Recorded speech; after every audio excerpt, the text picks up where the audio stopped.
So we had our first Patreon topic, Ian. Yes.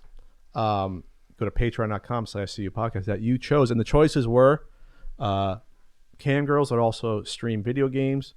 The other choice, I'm already forgetting the choice. What was the second choice? Do you prefer Bush's baked beans or Campbell's?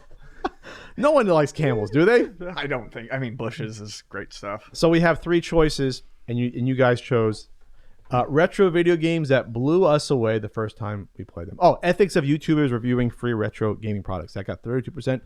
23% for cam girls who also stream on Twitch. 45% retro games that blew us away the first time we played them. So obviously, when you're talking about games of this nature, you're talking about games, at least to me, that changed how you looked at games the first time you looked at that game. Like, wow, this is doing something totally different from before. It's a jump up in technology. It's a different game genre we hadn't experienced before. Some sort of effect or something totally different. So do you have an example of a game that, or a couple that blew you away? I have like 5 in my head I can ramble off. Yeah, I can do a few. Zelda 2 blew me away. I just hadn't played anything like that when I first got it. You hadn't played like a side-scrolling sort of hack and slasher with RPG elements? Well, with that top-down the view mix before. Of the side, the palaces, the fact that it was linear but not quite. You could actually do a bunch of things in different orders. That really kind of took me by surprise, more so than even the original Zelda, I guess, just because of the way they mixed and matched it. So I was just going to say Zelda 1 was... I mean, Zelda... The open world, you could go in any order you want, technically. You had to find your own way. So to me, that was that revolutionary step. Oddly, I played Zelda 2 before Zelda 1. Okay. So, for whatever reason, I didn't get Zelda 1 until a little bit later. But that, Dragon Warrior, because I had never played an actual RPG period before that. I hadn't either. F-Zero. Really? I had never seen anything like that before. Racer? You never saw Racer? The Mode 7, I guess, blew me away. I had gone out stereo shopping with my dad.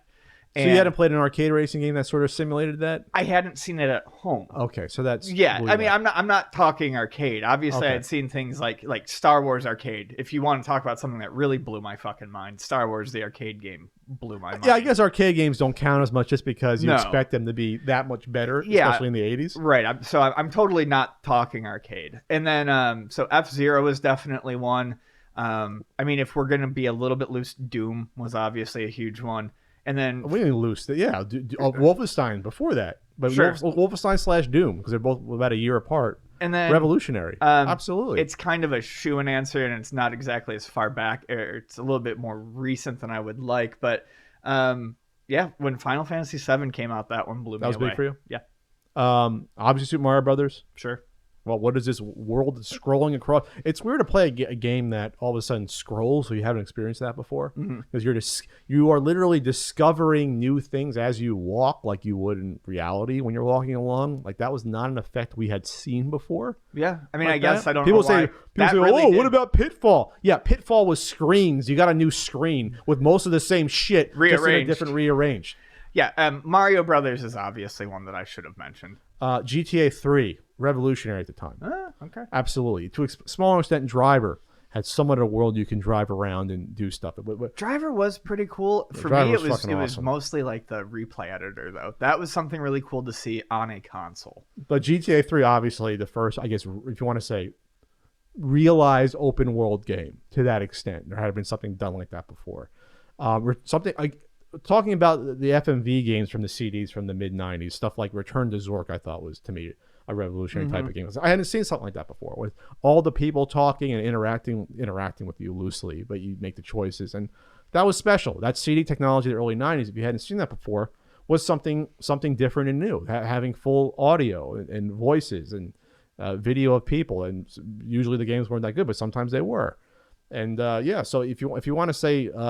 I don't know. I thought sometimes, you know what? I thought some of those Sierra games, those adventure games, were revolutionary in their approach. Actually, Phantasmagoria, when I played it the first time, kind of blew me away too. That was also one of those like CDFMV games. Oh yeah. I mean, it's a point and click, and in the end, I don't know how much I actually, how much I would love it if I went back to play it, but at the time, it blew me away just because the whole thing was kind of done with a mixture of FMV and 3D modeling. Was that a sequel to The Beast Within? The sequel is The Beast Within. The sequel is The Beast Within. Yeah. Okay. Maybe I confused. Oh, no.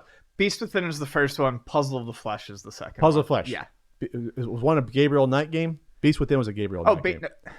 I always fucking forget this. Okay, never mind. Just Phantasmagoria is the first one. Puzzle of the Flesh is the second one. Beast Within is Gabriel Knight. Okay, that's done in the same style. Yeah, there was three Gabriel Knight games that I always forget the name of. That's right. The first one's amazing.